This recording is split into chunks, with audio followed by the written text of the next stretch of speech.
you can get a real good shot of me being like super happy about this.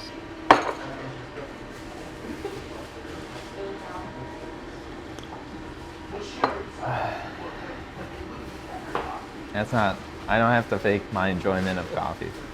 And especially this stuff. It's rich. It's got that signature bitterness of Vietnamese coffee. And I'm a little hungover, so it feels good.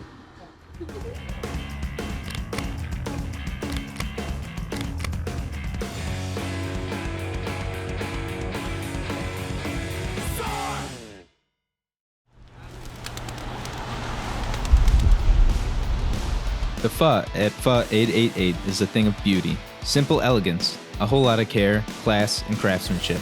One of the first places I chose to break the vegan edge with, looking for a puddle to jump in that would reset my palate without putting me into a curled up ball from the 6 or 7 years of abstaining from animal protein. Something with varying texture, some spice, and a broth. If I was going to break it then, I wanted all the animal. I had been comfortably roaming the streets of Uptown on Argyle and Broadway for years. First for work, then for fun.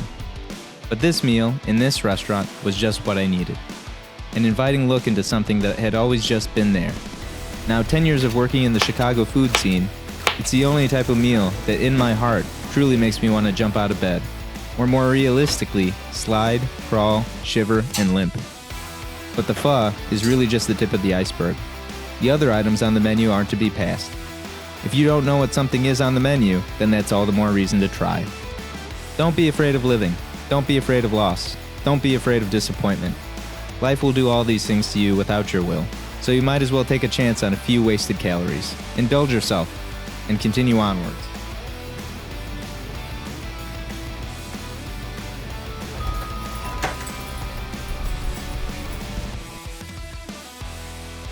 Hi, I'm Mike. I'm here at the Pho 888 on Argyle Street in Uptown, Chicago, Illinois. Their pho, Doc B at 888, is amazing. It's what brought me back to life after eating vegan for many years. But this small, comforting little restaurant is something that I chase after going out to eat anywhere. The food is made with such grace and care, and it seems so simple, but it wakes you up after a day of being down, I would say. Here we have the popia, which similar in sound and tone to popia, which is something I love in Malaysian culture and Malaysian Chinese. Instead of having a wheat flour wrap on it, this has the rice wrap, very indicative of Vietnamese culture. And it also has Chinese sausage in there, which is half the reason I got it.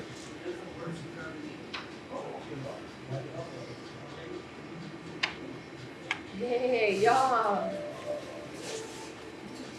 It's really important that you try things that you haven't eaten or don't know what they are on the menu, because this is absolutely delicious. You have the smokiness from the Chinese sausage. Also, it has like steamed thin rice noodles in there for texture. All the general herbs you would get in like a spring roll, but then it also has the stir-fried carrots and jicama in there that also add another texture of like sweet caramelization. There's some caramelized onions in there too. Served with like a peanut hoisin oyster sauce condiment that you would get with any sort of spring roll. Served aside a lot of Vietnamese food. All that black cardamom, delicious roasted alliums that make the base of the pho. Always tasting before you add any sort of seasoning. If you add chili or anything to this, you're kind of wasting all these fresh ingredients on the side, because you have jalapenos for heat, you have mung bean sprouts for texture, you have herbs to be more herbaceous, and then squeeze a lime if you need a little acid. But again, I mostly eat this as is, and then just adjust heat like about halfway down the bowl. That's when you add the jalapenos, because you want a little heat in there.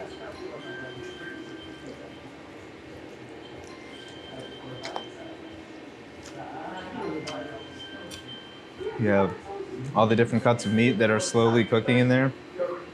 Most of them served medium rare. And then they finish in the soup.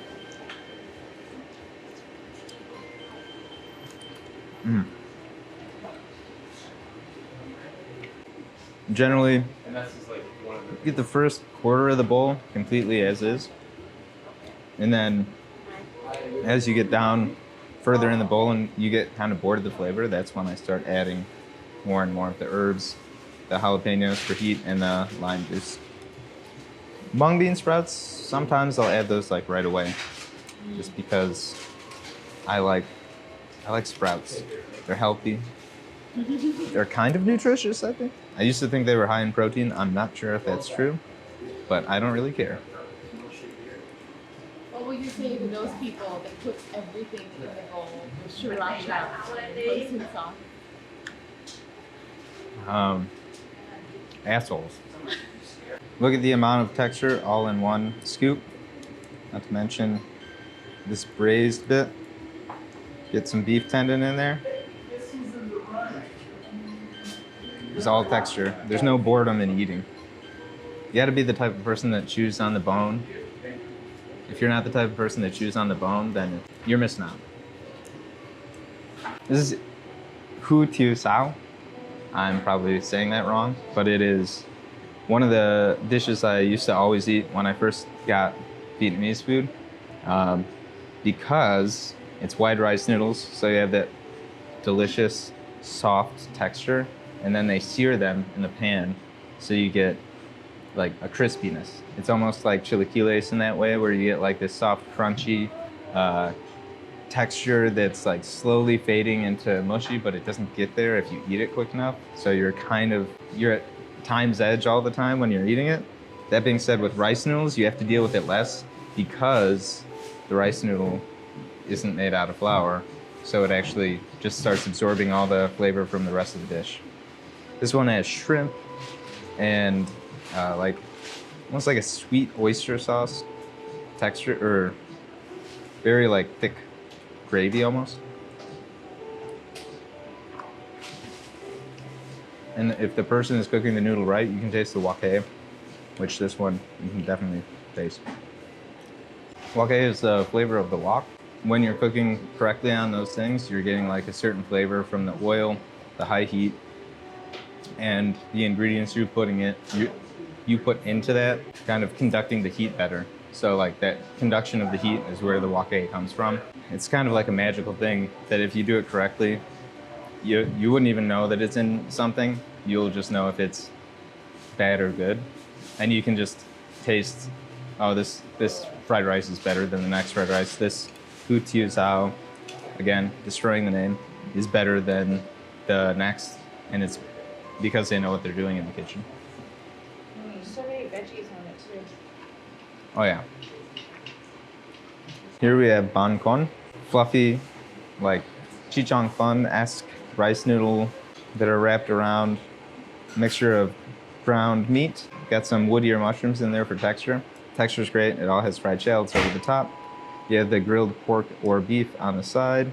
Some different meatballs on top. This is soured pork, so it's a little tangy, delicious meatball. It's a pork meatball. And then we have this awesome prawn fritter that I didn't know was coming with the meal. But like a rice flour corn fritter with a whole head-on prawn inside. Quality. Little head-on prawn sticking out the top. Delicious. Daikon. All lightly pickled. It's kind of a hard dish to show because there's so much going on. So this is, I believe, nok cham. Yeah, nok cham. So garlic, chilies, lime juice, fish sauce, sugar, funky, sweet, delicious, umami. Again, I won't break my own rule.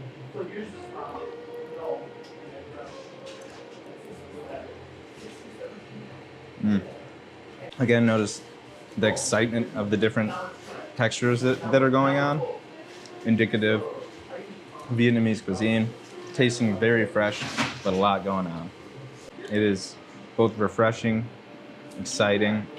It's like amuse-bouche, entertainment for the mouth. Everything's going on at once. But 888, one of the best pho restaurants on Argyle Street in Uptown, Chicago, Illinois.